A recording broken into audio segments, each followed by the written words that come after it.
सोलापूर महानगरपालिका सार्वत्रिक निवडणूक 2024च्या पार्श्वभूमीवर काँग्रेस महाविकास आघाडीच्या उमेदवारांच्या प्रचारार्थ अखिल भारतीय काँग्रेस कमिटी अल्पसंख्याक विभागाचे राष्ट्रीय अध्यक्ष सुप्रसिद्ध शायर व खासदार इम्रान प्रतापगडी यांचा भव्य जाहीर सभा रविवार दिनांक 11 जानेवारी 2026 रोजी सोलापूर शहरात मोठ्या उत्साहात पार पडल्या।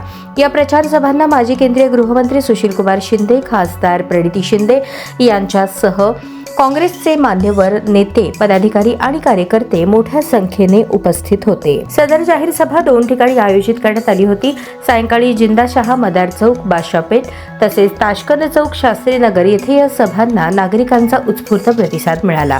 यावेळी बोलताना खासदार इम्रान प्रतापगडी यांनी आपल्या प्रभावी शेरो शायरीतून केंद्र व राज्यातील सत्ताधाऱ्यांच्या अपयशी धोरणावर घणाघाती टीका केली।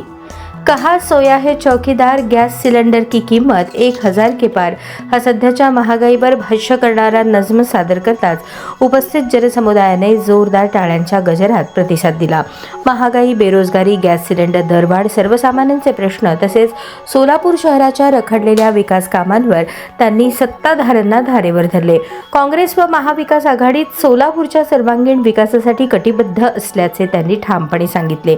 यावेळी उपस्थित नेत्यांनीही सोलापूर शहराच्या विकासासाठी काँग्रेस महाविकास आघाडीच्या उमेदवारांना प्रचंड बहुमताने विजयी करण्याचे आवाहन केले। उत्साहपूर्ण वातावरणात शेरो शायरी, घोषणाबाजी आणि जनतेच्या प्रचंड प्रतिसादात या जाहीर सभा यशस्वीरित्या संपन्न झाल्या।